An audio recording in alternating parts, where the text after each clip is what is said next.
പ്രശസ്ത പിന്നണി ഗായികയും ഡബ്ബിംഗ് ആർട്ടിസ്റ്റുമായ കൽപ്പന രാഘവേന്ദർ ആത്മഹത്യക്ക് ശ്രമിച്ചതിനെ തുടർന്നാണ് ആശുപത്രിയിലായതെന്ന റിപ്പോർട്ടുകൾ തള്ളിയിരിക്കുകയാണ്. മകൾ ദയാ പ്രസാദ് പ്രഭാകർ തന്റെ അമ്മ ആത്മഹത്യക്ക് ശ്രമിച്ചിട്ടില്ലെന്നും മരുന്ന് കഴിച്ചത് കൂടിപ്പോയതാണെന്നും അവർ പറഞ്ഞു.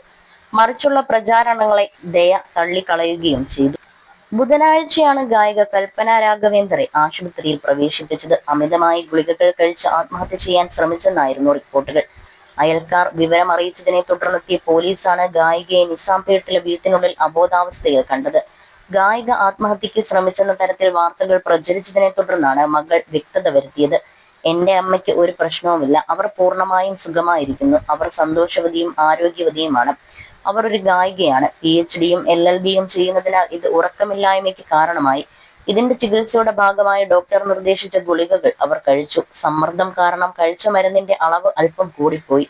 ദയവായി ഒരു വാർത്തയും തെറ്റായി വ്യാഖ്യാനിക്കരുതെന്നാണ് ദയയുടെ വാക്കുകൾ. തന്റെ കുടുംബാംഗങ്ങൾ സുഖത്തോടെയും സന്തോഷത്തോടെയും ഇരിക്കുന്നെന്നും മകൾ പറഞ്ഞു.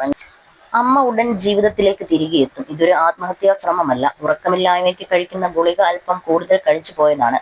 ദയവായി തെറ്റായ വിവരങ്ങൾ പ്രചരിപ്പിക്കുകയോ വിവരങ്ങൾ വളച്ചൊടിക്കുകയോ ചെയ്യരുതെന്നും ദയ ആവശ്യപ്പെട്ടു. 2 ദിവസമായി വീടടഞ്ഞു കിടക്കുന്നത് സുരക്ഷാ ജീവനക്കാരന്റെയും അയൽക്കാരുടെയും ശ്രദ്ധയിൽപ്പെട്ടിരുന്നു.